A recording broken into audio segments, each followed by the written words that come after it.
for COVID business assistance. Court records show Corinne Campbell helped file paperwork for 2 convicted felons. Both received more than $20,000 from the Paycheck Protection Program, claiming their businesses were hurt by the pandemic. The problem? Those businesses don't exist, according to prosecutors, and both men were in prison at the time.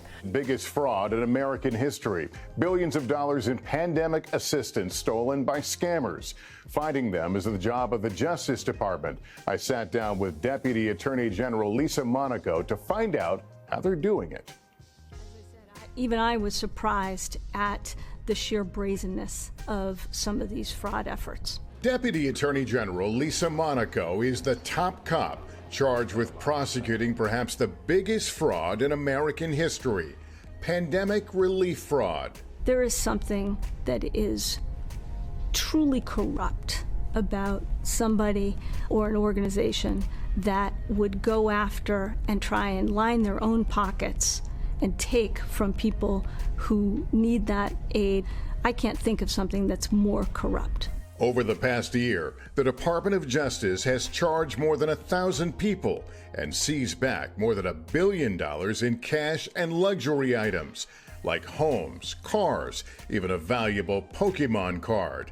They say thousands of cases are underway, though that is likely just scratching the surface of the total amount of fraud suspected to have occurred. The goal of holding people accountable is certainly laudable, but at what cost? At the end of the day, you're going to be collecting pennies on the dollar here? Look, I'll leave the predictions to the investigators and the analysts at the end of the day, but our work is far from over. Law enforcement sources tell NBC News they believe the majority of those responsible and the stolen funds are overseas. To the extent that you've seen state actors involved here, are our adversaries trying to destabilize us?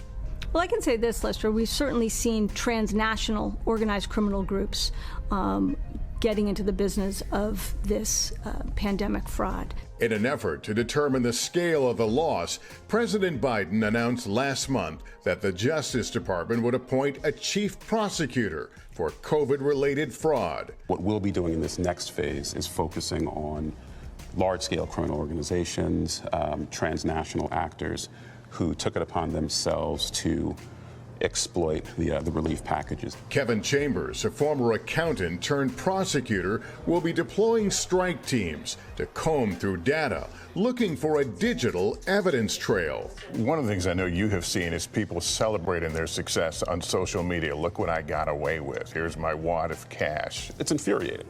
They're mocking you. They're mocking the government. They're mocking the government. Yeah. They're boasting about their crimes. But we've got the data. So you may get on Instagram and show off your fancy new watch. You may be buying furniture for the ill-gotten vacation home. But the fact of the matter is, at some point, you can expect a knock on your door holding you to account. But with estimates of hundreds of billions of taxpayer dollars stolen, the task is enormous and only expected to grow. We're talking fraud in the hundreds of thousands, if not millions. Can you handle those many cases? We can and we will, Lester. How do you know when you're successful, given the fact that you or no one else can?